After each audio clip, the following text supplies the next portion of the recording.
kusoo dhawaada dhageystayaal idil ahaantiinba qaybtii koowaad ee sheekadii la magac baxday muuqaagii badashay maxaad baad goobe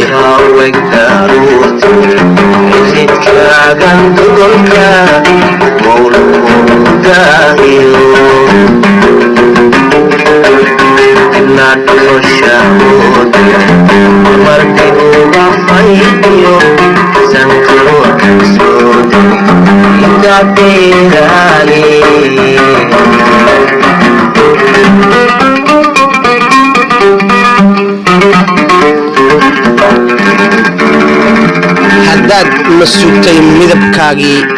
murxisay jirkaagii ruuxaad muxubbuu qabtay maalmo ismoogeedeen hadduu muuqaagii garan waaye waa musiibo adduunye maxaad samaynaysaa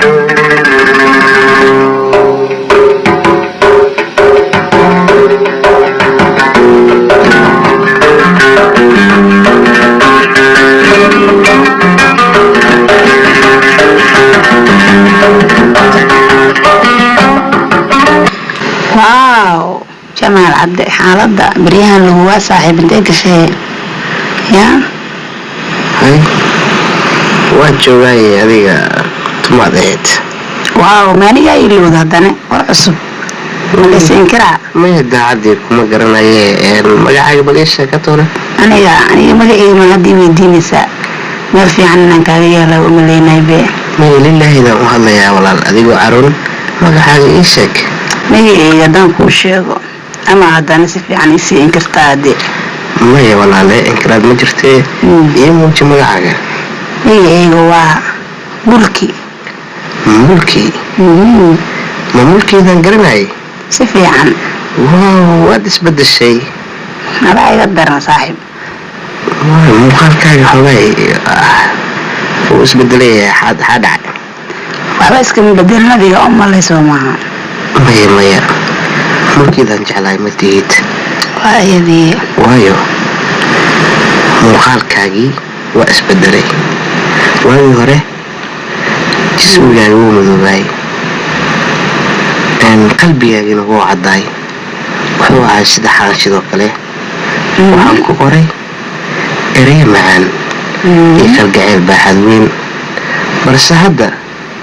jismigaaga wuu caddaaday sida ii muuqatani qalbigaagii wuu madoobaaday igama kaa muuqdo jacaylkii hore ee laga dhexeyn jiray adiga oo malay saaxiib waagii hadda ka fiican soo ima jeedin intee la ah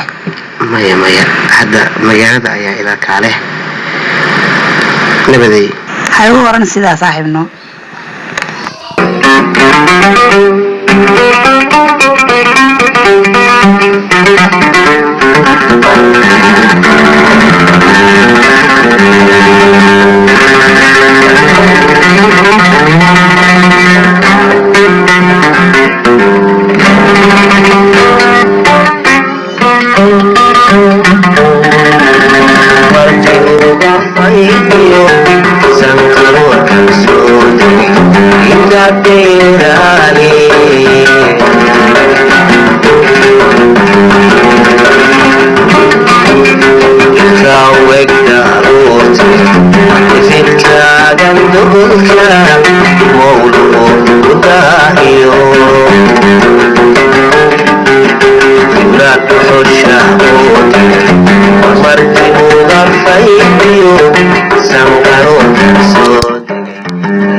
waxbaa kala qabsaday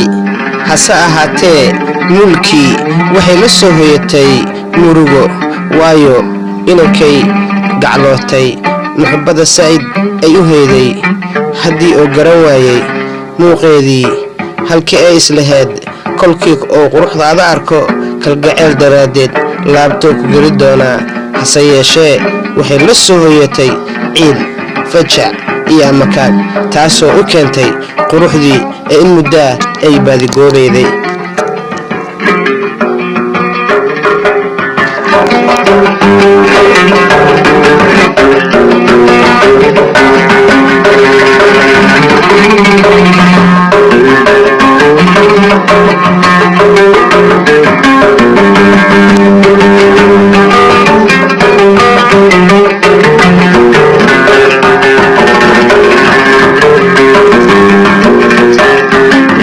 intaa haynoo joogto qaybtii koowaad ee sheekadii la magac baxday muuqaagii badashaye maxaad baadigoobe tan iyo qaybta labaad aan ka gaari doono waa Jamaal Amiin oo idinku dhaafaya sidaa iyo nabadgelyo